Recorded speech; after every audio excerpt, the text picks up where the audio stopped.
Bom, pessoal, boa noite.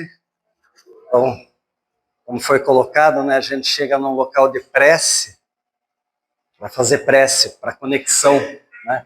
O que é religião senão religar, não é isso? A base da religião não é o templo, não é a igreja, não é o terreiro, não é o centro. A base da religião é a conexão com Deus. Então vamos agora, antes da gente começar aqui a exposição, então vamos fazer uma prece, para que todos nós possamos agora fechar nossos olhos, eliminar qualquer tipo de pensamento que não seja deste momento. O que aconteceu já foi, o que acontecerá não está sob o nosso domínio. Então agora, nesse momento, é uma hora dedicada a nós, a Jesus e a Deus. Que possamos nos compenetrar desse momento, que possamos equilibrar pensamentos e corações, racionalidade, emoções, para podermos sorver melhor os nutrientes que são emanados pelo Mestre Jesus Cristo e todos os seus intercessores. E que possamos nos conduzir aos nossos lares em paz, equilíbrio e harmonia. Que assim seja, graças a Deus. Bom, e já que foi dito, né, que a gente chega aqui, esse ambiente que é todo preparado para a harmonia, para o equilíbrio, para a gente buscar nutrir nossas almas, nossos espíritos, não é só aqui que a gente busca essa nutrição, a gente também pode fazer isso no nosso lar, não é mesmo? Porque o nosso lar é o nosso templo mais importante. A gente vem até o centro espírita, vai até uma igreja, até um templo, até um terreiro, seja lá onde você vai buscar recarregar energia, brincando com um cachorro na natureza ou qualquer coisa do tipo, mas a casa é o principal ambiente onde a gente pode ter conexão com o divino, onde a gente pode buscar nosso próprio equilíbrio e harmonia, e é por isso que o tema que eu quero bater um papo com vocês hoje é o Evangelho no Lar. Não vou pedir aqui para levantar a mão quem faz ou não faz o Evangelho no Lar, porque às vezes passa vergonha, né? Então fica meio chato, hoje não deu tempo, foi correria, isso e aquilo, mas o que a gente quer colocar aqui é como o Evangelho no Lar pode nutrir as nossas almas, o quão bem ele pode fazer a cada um de nós. Tá?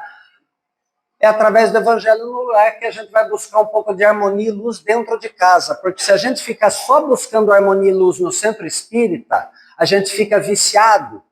A gente fica viciado no centro, e aí chega uma época como uma tal de pandemia que passou por aí, e aí não tem mais o centro para abrigar a gente. Não tem mais o cidadãozinho colocando a mãozinha na cabeça para a fluidoterapia, para o passe. Não tem mais aquele amigo que vai falar de Jesus aqui abertamente para você, porque aí, vamos dizer, o pessoal na pandemia tem medo até que pegar um telefone. Então, a gente tem que entender que o Evangelho no Lar nos ensina como nutrir a nossa alma. Tá? E, vamos dizer, está lá no Livro dos Médiuns, já que foi convocado ao estudo do Livro dos Médiuns, como a gente sabe, as obras da codificação, elas se entrelaçam, e no Livro dos Médiuns, Kardec, interrogando a espiritualidade fala que o aspecto mais belo e mais consolador do espiritismo, ele tem uma origem divina. E ele veio para todos. O Evangelho segundo o Espiritismo, ele veio para todos, de quaisquer religiões, que queiram compreender um pouquinho melhor os ensinamentos de Jesus, através do seu próprio discernimento, e não através do que alguém fala.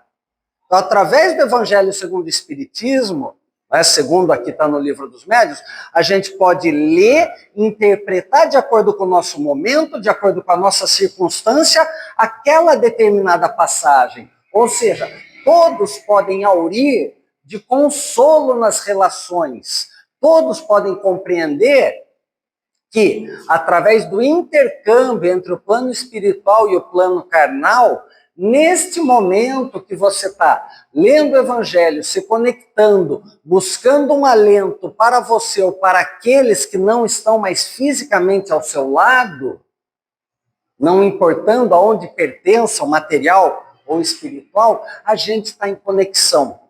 E o que é religião, senão a conexão ou religare, né? A partir do momento que eu promovo um contato filosófico e espiritual, eu estou em contato com os meus entes queridos. E sobre o culto do evangelho no lar, primeiro lá vamos pegar um pouquinho da história. Não dá para a gente saber onde começou. Se vocês procurarem na codificação, Kardec não fala nada de evangelho no lar. Não está na codificação. Tá? Não está escrito, pratique o evangelho no lar. Mas o que acontece, gente? O que a gente entende, como começou o evangelho no lar? O Brasil era um país eminentemente católico.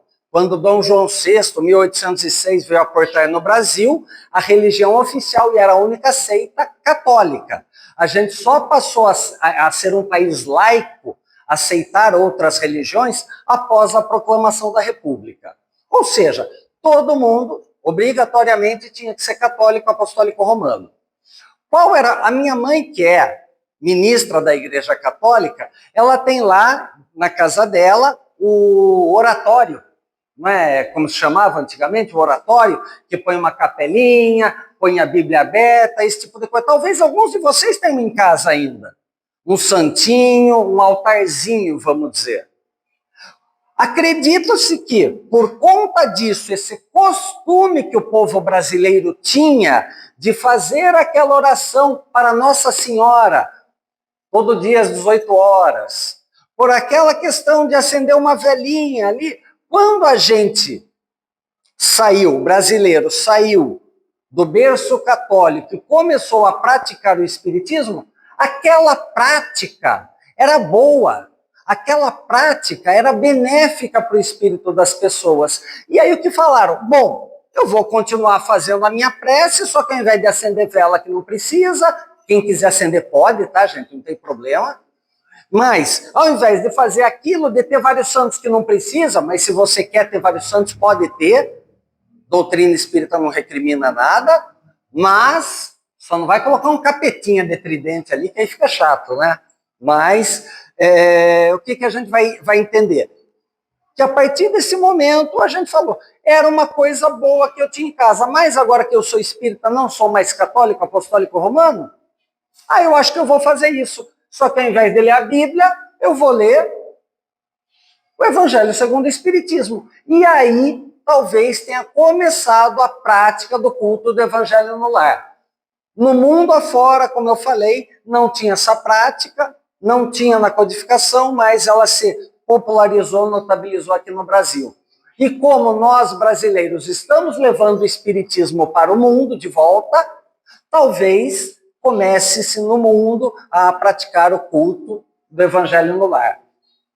E o que é o Evangelho, senão um momento? Aqui estamos reunidos, embora alguns sejam de família, primos, irmãos, pais e filhos, mas boa parte aqui não se conhece. Não é família de sangue, como a gente diz. É uma família espiritual, embora a gente não se veja assim ainda, tá? Mas o Evangelho no lar é um momento onde a família, apesar das tribulações do dia, apesar das dificuldades, pode sentar e ao invés de só comer macarronada, só se empanturrar de frango, só falar mal da vida dos vizinhos, pode fazer um momento positivo de estudo e de leitura religiosa, que se conecta com Deus, tomando por base o Evangelho segundo o Espiritismo. Por quê? Porque ele contém toda a ordem moral que o Cristo nos trouxe. Então a gente trabalha com o Evangelho segundo o Espiritismo. E como Cristo fala, né? Sempre falou, a gente fala, como Cristo falou. Falou por quê? Ele não morreu? Morreu? Então Cristo continua falando em qualquer lugar onde se encontre 2 ou 3 pessoas reunidas em meu nome, ali me encontro entre eles. Se eu estou na minha casa, com a minha esposa, com meu filho, com os meus guias espirituais, está a maior galera para fazer o Evangelho no lar. Se eu estou sozinho na minha casa, meu guia, meu protetor espiritual está ali comigo, já tem 2, pode fazer. Então sempre você vai estar em 2 pessoas. E estar reunido em nome de Jesus não é fazer o Evangelho no lar, pegar lá o Evangelho segundo o Espiritismo, abrir em qualquer coisa e falar, ó, essa aqui é para você, hein? vou ler, mas é para você, tá, amor? Tá pegando, né? Arrogância. Isso é evangelho? Isso é caridade? Não. É a mesma coisa quando fala, aquela palestra, né? Quem devia ter assistido era tal pessoa. Não. Quem devia estar na palestra é quem estava na palestra e ponto final. Tá? Então, o que a gente tem que perceber? O evangelho no lar não quer dizer que a gente tem que estar ali só materialmente.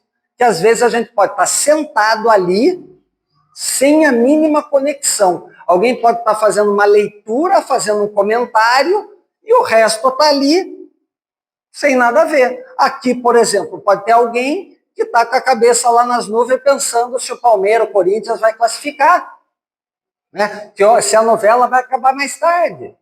Então pode ter gente que está pensando em qualquer outra coisa. Não está aqui presente. É a mesma coisa no Evangelho no Lar. Não adianta estar reunido em volta de uma mesa, um lendo e ninguém prestando atenção. Então é o momento de todos nós nos conectarmos, porque quando a gente está conectado, nossas boas intenções, nossas energias, fluidos positivos estão sendo emanados e auxiliando não só a nossa casa, a limpeza do nosso lar, mas todos aqueles que necessitam da nossa energia. Neste momento, estamos doando fluidos sem mesmo pensarmos nele. Na nossa casa, podemos fazer a mesma coisa. Podemos ter um farol de luz, de amparo e segurança para nós e para os necessitados. Sobre o Evangelho no Lar, vamos lá. Primeiro, não é estudo.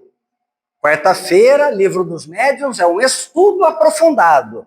Quando a gente faz Evangelho no Lar, não é um estudo aprofundado. Vou abrir lá, porque os saduceus, e aí vai buscar a história dos saduceus, etc, etc. Não. Evangelho no Lar é simplesmente uma rápida reflexão que a gente faz acerca de uma passagem que a gente leu. Se quer se aprofundar no estudo do Evangelho, segundo o Espiritismo, maravilha. Mas o culto do Evangelho no Lar não é um estudo para você ficar lá 40 minutos, 1 hora, trabalhando, buscando no Google, trazendo enciclopédia, nada disso. Evangelho no Lar não é estudo. Evangelho no Lar é uma conversa light, uma conversa amena entre a família a respeito de um determinado ponto. O Evangelho no Lar é também uma coisa que é muito interessante do Evangelho, é que a gente às vezes vai, abre uma passagem, lê e fala, as pessoas deveriam ser menos... Leu lá, o orgulho. As pessoas deveriam ser menos orgulhosas. As pessoas, os espíritas deveriam ser menos não sei o quê. O Evangelho no Lar tem a ver com você. Você leu ali orgulho, mata no peito e fala, e agora? Orgulho. Em que momentos eu sou orgulhoso? Em que momentos eu sou arrogante? Então pega aquela passagem, a caridade. Em que momentos eu posso ser mais caridoso? E caridade não é só dar dinheirinho, não é só comprar uma coisinha aqui. Caridade é o sorriso, é o abraço, é o ouvido, é a palavra. Em que momentos podemos fazer? Então o Evangelho no Lar, como estava colocado lá no Livro dos Médiuns, é para a gente refletir e colocar em ação. Porque uma decisão, quando não é colocada em prática, é só uma decisão inócua. Não fez nada, não impactou nada, nem para mim, nem para os outros. Ou seja, li, refleti agora.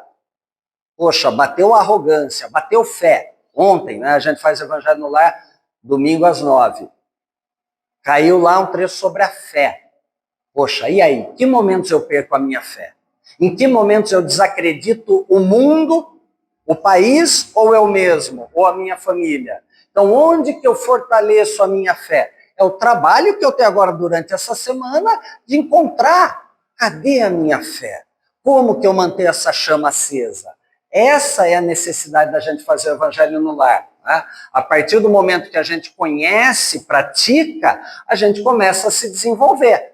Né? Fazer o Evangelho, como eu disse, só para tecer belos comentários, que é muito legal fazer, utilizar palavras maravilhosas quando a gente pega ali o Evangelho, né? E as vicissitudes da vida, como a gente fala, né? Vicissitude, é obstáculo, dificuldade, pedrada. Tá? Então vamos lá, todas essas palavras difíceis, é muito fácil a gente fazer em comentário. Mas e aplicar? e colocar ali? O que a gente tem que pensar? Ensinamento tem que ser colocado em prática. Quando a gente aprende uma coisa e deixa de utilizá-la, um conhecimento intelectual, significa, na verdade, que a gente não aprendeu. Só teve transmissão de informação. Aprendizado se dá quando a gente coloca as coisas em prática. Professor transmitiu conhecimento, informação. Se aluno não coloca em prática, não faz a prova, não teve o aprendizado. Por isso que nós fazemos prova na escola, para mostrar que teve aprendizado. Por isso que estamos no mundo de provas e expiações, para provar que o que nós aprendemos em vidas passadas, vida espiritual, estamos agora colocando em prática. Se eu escorregar, tirar uma nota 5 ou 6 em algum quesito de virtude, vou ter que estudar mais, aprender mais, voltar para a nova encarnação para praticar. Se a gente não quiser ficar indo e voltando, indo e voltando, indo e voltando a toda hora, começa agora a dar uma olhada no Evangelho e colocar em prática o que é necessário. Que benefícios traz o Evangelho no lar? Porque a gente sempre quer barganhar. Enquanto a gente ainda está aqui, no mundo carnal, a gente quer barganhar com Deus ainda. Então, o que acontece? Benefício do Evangelho. Se eu fizer o Evangelho, jogar essa energia para o universo, o que eu ganho? O que o homem lá de cima me ajuda? Primeiro, teu lar em segurança. Não foi dito aqui pelo Neuber que quando a gente chega aqui, a casa está sendo preparada pela espiritualidade, a casa não está sendo limpa. O Evangelho no lar é a faxina que você faz espiritualmente na tua casa. Alguém aqui deixa a casa um mês sem faxina? Não? Olha, tem uns que fizeram assim, aí. Cara. Imagina tomar café numa casa que não se lava copo. E aí? Vai no bico, né, da garrafa térmica, senão o negócio fica difícil. A gente não faz faxina na casa? A gente não limpa a casa? E espiritualmente, que momento você faz? No Evangelho no lar. É lá que o teu lar fica em segurança. É ali que, às vezes, um espírito errante pode estar ali tentando entrar, mas aquela casa com asseio moral é impenetrável. Teu lar fica em segurança, se mantém desde que esteja equilibrado. A gente faz o Evangelho no lar, aí eu brigo com meu filho, não adianta nada. Então a gente tem que buscar o equilíbrio. O Evangelho, a primeira coisa que ele faz, mantém o lar em proteção. Para quem pegou já os livros do André Luiz, Mensageiros, Missionários principalmente, vai ver que as casas que fazem Evangelho no lar são o reduto dos bons espíritos que vêm trabalhar, e você nem sabe disso. A tua casa pode ser a Praça da Sé espiritual. Só de espírito bom descendo ali e pegando o metrozinho para todos os outros lugares. Olha que bênção que você pode ter na casa. Mas a gente, às vezes, não quer fazer. Vamos lá, vamos ver outra troca que a gente tem com Deus. Plenitude, traz fluidos positivos, boas vibrações, boa frequência, porque bons espíritos estão circulando por ali. Você, às vezes, num dia que não está legal, aí você faz o Evangelho e fala, puxa, ainda bem que Deus ama a gente. Puxa vida, eu tenho coisas para aprender, eu tenho coisas para fazer. Jesus está sempre do meu lado desde que eu confie, desde que eu tenha fé. Então isso nos traz um pouco mais de paz e plenitude. A limpeza da casa que eu falei com a influência dos espíritos benevolentes. Casa se tornando foco de luz. Agora imagina aqui, não sei se todos vocês moram aqui pelo bairro. Imagina se cada casa aqui, devemos ter umas 40 pessoas aqui, que sejam 20 lares. Imagine 20 focos de luz. Imagine a egrégora, a teia que isso não faz, a maravilha que isso não faz no plano espiritual. E a proteção. Ah, mas o meu vizinho não faz. Beleza, você faz 3 casas lá para o lado, faz. Pode ser até católico ali no oratório fazendo a prece dele, que também tem a mesma luz que a tua. Cara, imagina quanto de energia a gente está fazendo. E é isso que o plano espiritual pede para a gente. Mais vibração positiva, emanar fluidos positivos e menos negatividade. Pode pegar qualquer obra mais atual hoje que fala, o globo está com uma energia muito perniciosa. Então, quanto mais gente estiver orando, rezando, fazendo prece, orando pelos desequilibrados que estão por aí, melhor vai ser o ambiente que nós teremos. Quando a gente faz o evangelho, a gente amplia conhecimento. Tem leitura, tem troca de ideias, tem troca de informações. Eu com a minha esposa, às vezes que a gente tem divergências entre pontos, aí o meu filho com 19 anos, numa outra pegada da vida dele, né? Então 2 adultos e um jovem entrando no mercado de trabalho, querendo aproveitar a vida. Então, tudo isso a gente consegue fazer uma troca, sem que, pô, pai, você está me cobrando de novo, como é sempre na hora do almoço, vamos dizer, filho, não faça isso, filho, cuidado com aquilo, filho, não é chamar atenção, mas aí é aquele momento de filho, o que você entende sobre isso? Qual é a tua compreensão sobre liberdade, sobre orgulho, sobre arrogância? O que você faz de caridade que não seja pegar os brinquedos velhos que você não usa mais, que você já tem 19 anos, e mesmo assim tem os brinquedos, uns Pokémon lá, que eu não sei porquê ainda, né? Mas por que não vamos doar? O que mais que você pode fazer? Então a gente tem essa troca que é benéfica, que a gente não vai fazer às vezes, que a gente não faz numa hora normal de conversa, no almoço, no jantar, no meio de um filme. Às vezes até nessa conversa a gente encerra o evangelho e ela se estende por mais um tempo. Porque ela está sendo produtiva e benéfica. E eu estou aprendendo com meu filho, eu estou aprendendo a enxergar com os olhos de um jovem, ele está aprendendo com o pai sem ver só aquele pai chato de cobra ou algo do tipo, mas vendo, poxa, é um cara que está querendo me ajudar realmente de outra forma. Então a gente mantém a boa sintonia, equilíbrio, a paz, serenidade. Por quê? É o livre-arbítrio da família convidar espíritos desencaminhados para dentro de casa. Como a gente fala, quem é o maior obsessor de vocês? Se não vocês mesmos. Não é isso? Quem é meu maior obsessor, se não eu mesmo? Mas, quando eu passo a orar, passo a fazer prece, passo a fazer caridade, tentar agir com benevolência, embora eu não seja o homem de bem, aqueles que querem invadir o meu espaço, invadir a minha consciência, tolher meu livre-arbítrio, vão ter dificuldade em chegar. Por quê? Porque eu não estou convidando-os. Eu estou vestindo a minha armadura de Jesus, digamos assim. E a mesma coisa que eu faço na minha casa. Então, só por esses benefícios, se eu quiser barganhar com Deus, já vale a pena fazer o evangelho. Tá? E é um momento que a gente pode agradecer e vibrar. Quantas vezes a gente agradece no nosso dia? Quantas vezes a gente faz uma prece por um ente querido que já partiu ou que está aqui? Quantas vezes a gente pensa naquela pessoa, naquele amigo que foi fazer uma cirurgia e está em convalescença, em restabelecimento? Quantas vezes a gente pensa, poxa, aquele velho amigo da escola, do colégio que eu nunca mais vi, mas que esteja bem. Tudo isso é prece. Prece por bandido, por corrupto, por traficante, também vale. Todos precisam de prece. Todas as preces são agradáveis aos olhos de Deus. Às vezes, esses irmãos desencaminhados, está lá no Livro dos Espíritos, eles não recebem a prece de imediato, mas ela fica armazenada, para quando houver o momento dele, do arrependimento, ele recebe aquela lufada de preces. E aí ele fala, nossa, enquanto eu fazia o mal, tinha gente querendo o meu bem. Lembrem-se do André Luiz, nosso lar, não orava por ninguém, ninguém orava por ele, a não ser a pessoa que ele desprezava, que era uma mulher, que era paciente dele, que ele atendia gratuitamente, porque a secretária fazia-o atendê-la. Então é a mesma coisa, é um momento que a gente agradece, é um momento que você pode pedir. Né?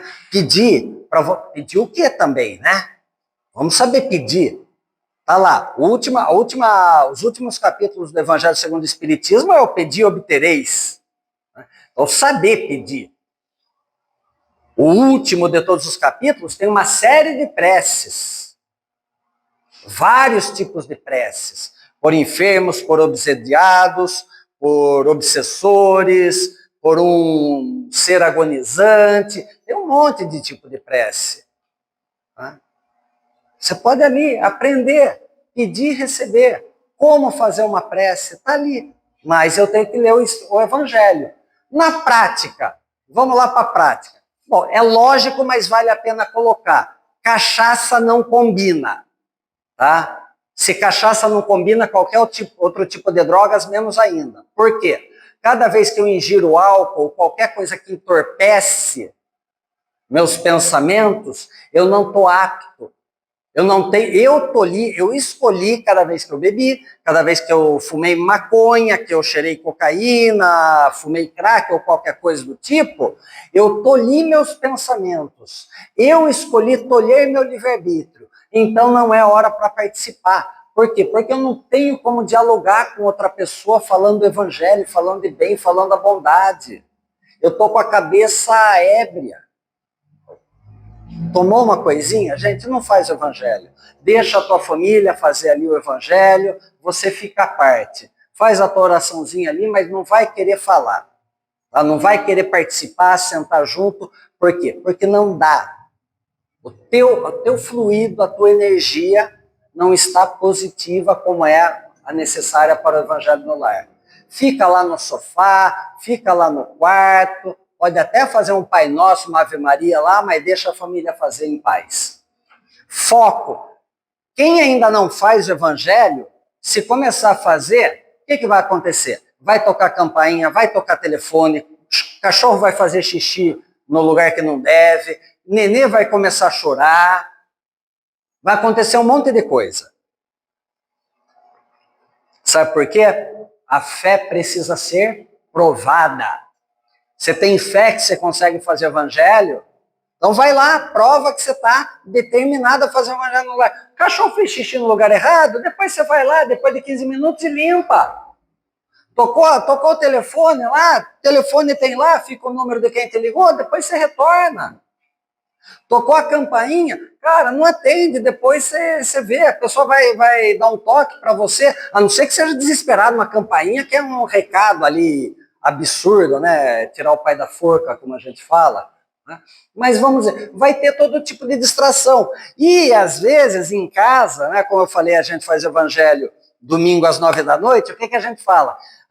Enquanto a gente faz evangelho, vamos ligar o forno para preparar a comidinha. Não façam isso, gente. Não faz isso. Que o forno vai agir mais rápido do que o normal. Aí você não faz evangelho porque a comida está queimando. Entendeu? O teu foco está lá no forno, não está aqui. Então vamos dizer, elimina a distração. Tá? Fica de boa, foco no evangelho. Por quê? A gente está pedindo 10, 15 minutinhos da tua semana para fazer. Lê em voz alta. Por que recomenda-se ler quando você faz o evangelho em voz alta? Lógico, se eu tiver minha esposa, meu filho, que a gente vai ler em voz alta. Mas e se eu estou sozinho? Eu faço com a minha família. Todo domingo eu faço toda quarta-feira, 7 horas, eu sozinho. Por que eu leio em voz alta? Porque ao nosso redor estamos cercados de espíritos, certo? Espíritos elevados leem, conseguem compreender nosso pensamento. E espíritos menos elevados? Eu não estou nem dizendo espíritos malévolos, obsessores, nada disso. Mas tem uma série de espíritos que são trazidos pelo teu guia, pelo teu mentor. Porque, sabe, você pensa igual o Marcelo lá. Você é tão turrão igual o Marcelo. Ele vai ler uma passagem que é importante para você. Vamos ali, você vai ouvir. Então a gente tem que falar em voz alta para que esses espíritos mais materializados como nós, embora não encarnados, mas ainda apegados à matéria, ouçam. Eles não têm ouvidos para ouvir, mas eles ouvem como se tivessem ouvidos. Então é necessário a gente falar em voz alta. Tá? Esses espíritos podem aprender conosco. Água fluidificada, tem várias águas que vocês trazem aqui. Eu estou tomando minha aguinha aqui. Gente, água pode ser garrafa de plástico, pode ser garrafa de alumínio, pode ser garrafa de vidro, pode ser aquela garrafa de abacaxi lá que compra na feira, sabe? Qualquer uma pode ser. Não tem problema. O que penetra aqui é um fluido espiritual. Fluido espiritual atravessa plástico. Ah, mas é preta, é branca, amarela. Não importa, espírito não liga para cor. O fluido vai ser depositado aqui. Ah, mas por que recomenda-se estar fechado? Para não cair bicho, gente. Não é porque se estiver aberto vai entrar mais fluido. Tem nada a ver. A gente só recomenda estar fechado porque está voando os mosquitinhos.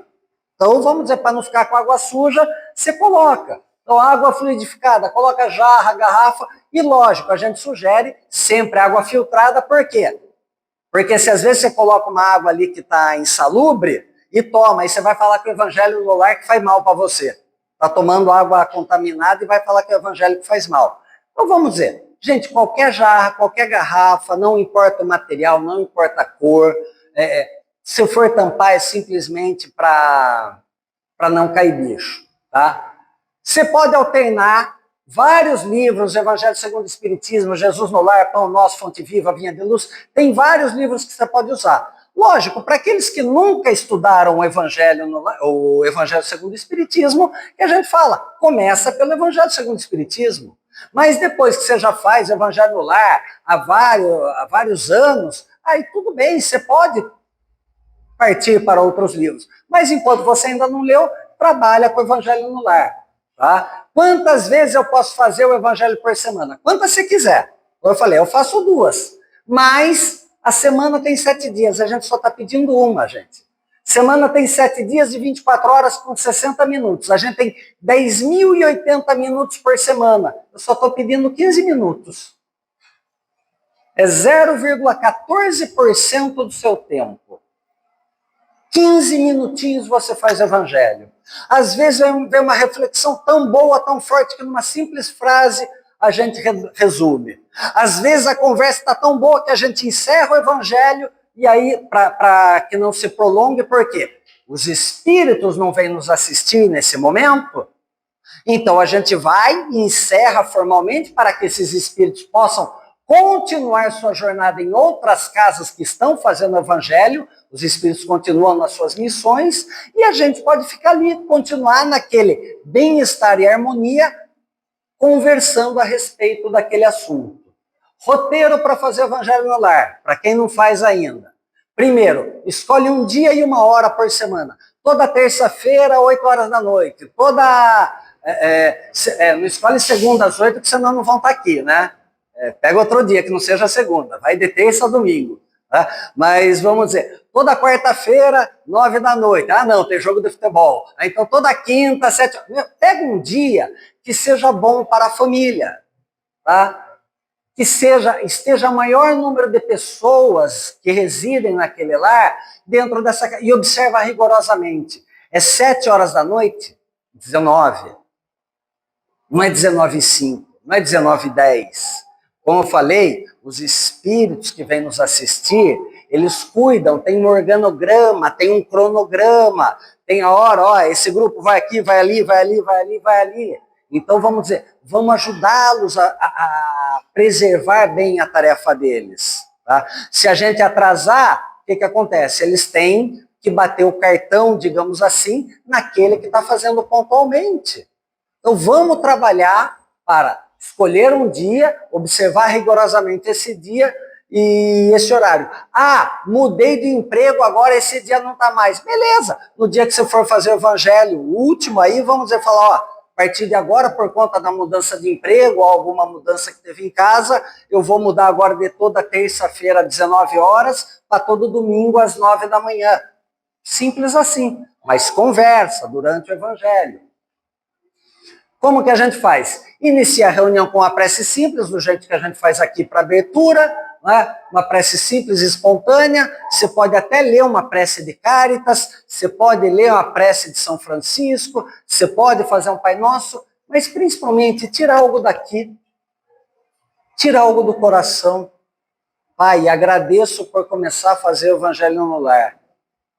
Eu estou disposto a aprender, me ajuda. Isso já é uma prece com mais sentimentos do que qualquer outra coisa decorada. Tá? Então faz uma prece simples, abre o Evangelho no lar, pegou o Evangelho, abriu, vamos dizer, quando a gente já está acostumado com o Evangelho, a gente vai abrindo em qualquer parte. Para quem ainda não leu o Evangelho, a gente recomenda começar na ordem. Da página 1 vai para 2, para 3, para 4 e para 5. Para quê? Para que ao longo do tempo você crie uma linha de raciocínio lógico em cima do Evangelho. Depois que você já fez o Evangelho do Lar na ordem, aí tudo bem, aí você vai alternando, vai pulando para outras obras sem problemas. E o que você vai ler? Vai ler um trecho, um parágrafo ou dois que você consiga captar aquela mensagem. Quando a gente pega, por exemplo, o Homem de Bem, se não me engano, dá 3 páginas. Não, você não precisa ler as 3 páginas. Lê 2 ou 3 parágrafos e aí começa, o Homem de Bem não julga, ou isso, aquilo. Leu ali, puxa, aí fechou. Nossa, como eu estou distante do Homem de Bem, eu ainda julgo muito, mas antes eu julgava mais, agora eu estou melhorando, estou aprendendo, estou tendo algumas informações no centro, estou tendo leitura, tenho observado aquela pessoa que é um guia para mim. Aí a gente faz um comentário breve sobre o texto, sobre a essência dos ensinamentos cristãos, né? Não é o comentário, mas a minha sogra não faz, o vizinho não faz, o chefe não faz. Não, eu com a minha vida. E aí a gente parte para o encerramento.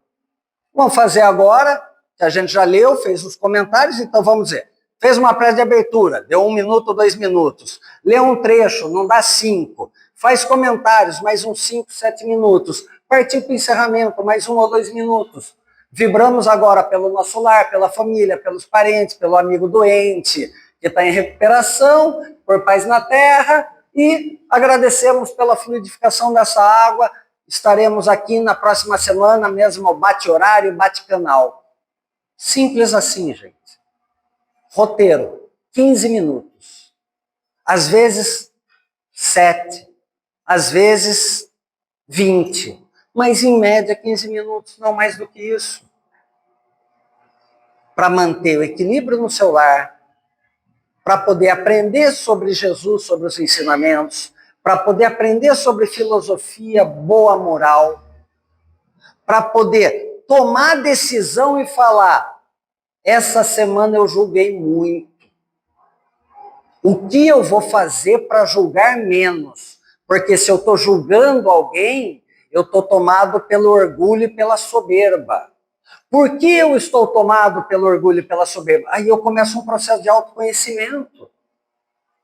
Praticar o evangelho no lar traz uma série de ensinamentos muito fortes para a gente. E a permuta em família. Como eu falei, às vezes você está sozinho, fisicamente, a família espiritual está com você, tá bom?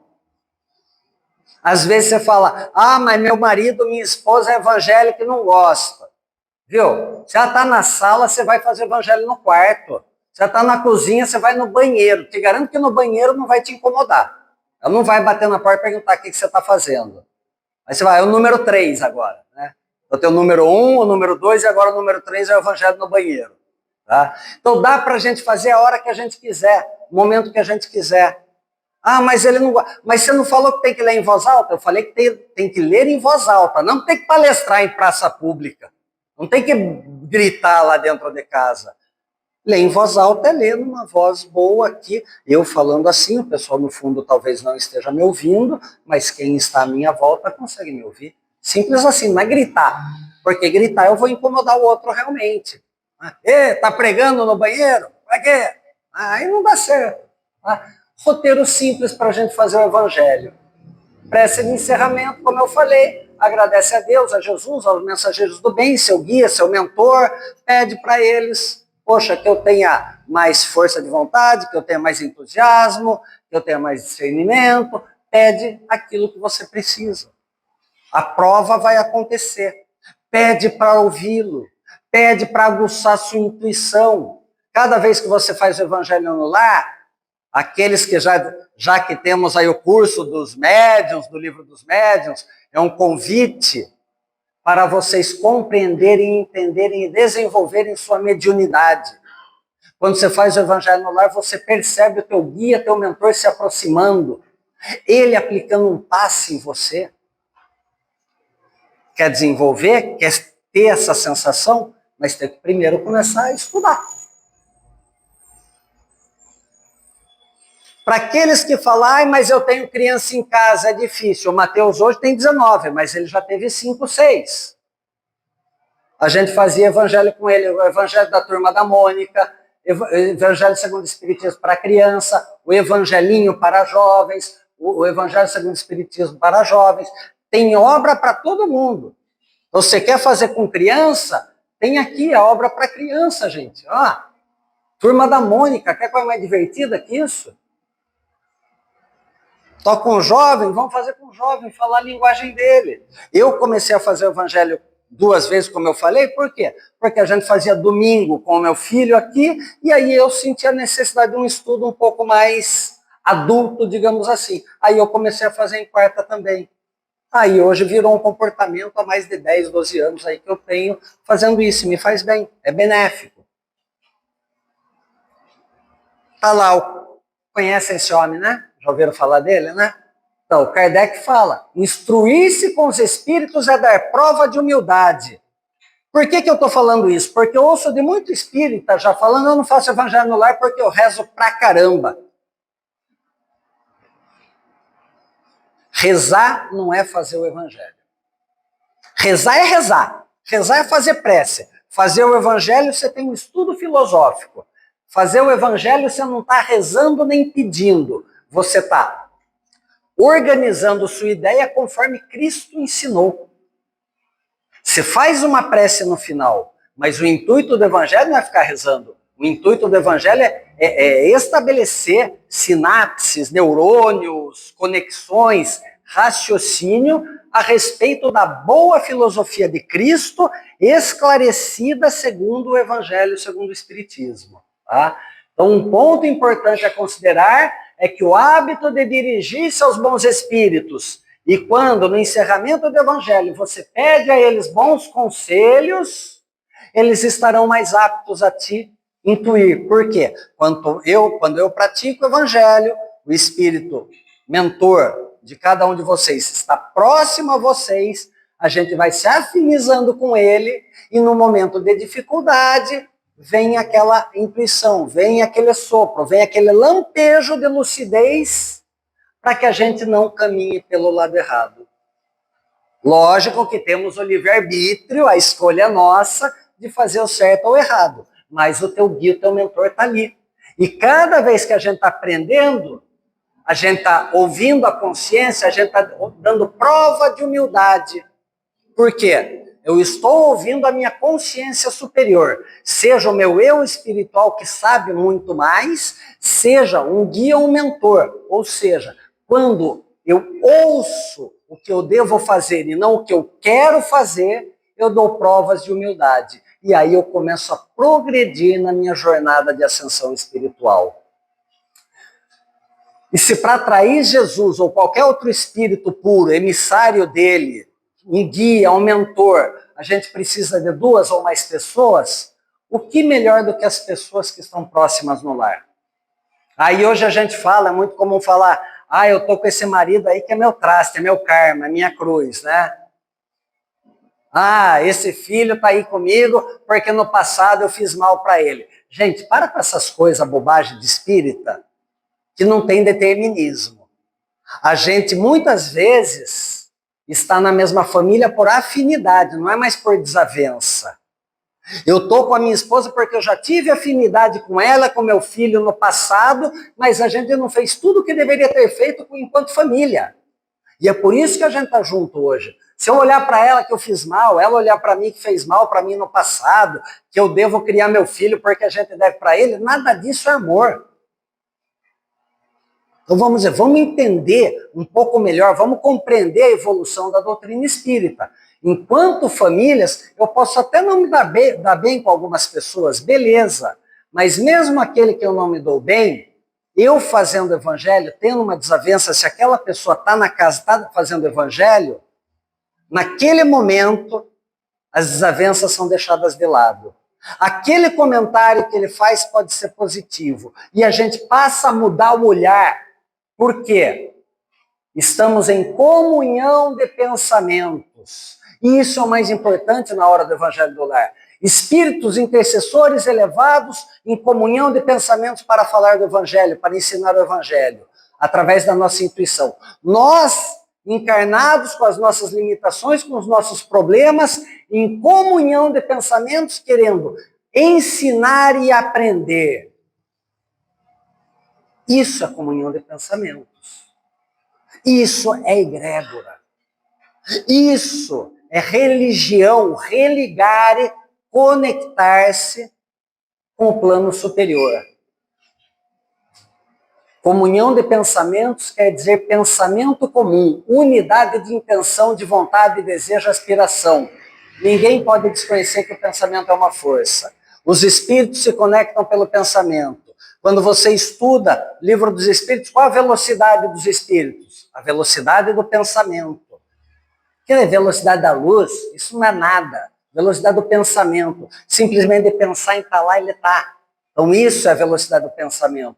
A força do pensamento é aquela de Jesus, a fé, pensamento que ele sabe que ele pode curar e falar, levanta-te e anda.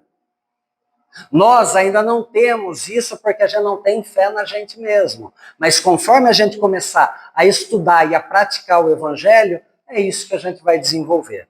Tá? Então hoje fica aqui o convite para vocês. Evangelho no Lar, o culto semanal. Ele é simples, ele é básico, mas é benéfico e salutar para todos nós. Tá certo, gente? Então agradeço, eu passei um pouquinho do tempo já aqui, mas agradeço aqui a atenção de vocês. Eu espero que a gente possa iniciar esta semana, já foi o dia toda segunda, né? Mas que a gente dê continuidade esta semana com paz, com equilíbrio, com harmonia, com pensamentos positivos. E que a gente possa fazer o culto do Evangelho no Lar, chamando nossos amigos, chamando colegas, chamando familiares, não deixando que pequenas coisinhas do dia a dia que possam atrapalhar sejam obstáculos para isso. Tá certo? Se cada um de nós fizermos o Evangelho no Lar, como eu falei, a teia de luz que vai subir vai ser muito grande. E aí a gente vai conseguir vencer toda essa dificuldade espiritual de energias deletérias que estão talvez tomando conta de boa parte das pessoas. Por isso, tantos problemas psicossomáticos que as pessoas têm. Então, isso é uma forma de caridade que nós temos para fazer. Tá certo, gente? Eu agradeço a atenção de vocês, que a gente possa aguardar a fluidoterapia em silêncio, na paz e na egrégora divina. Que assim seja, graças a Deus.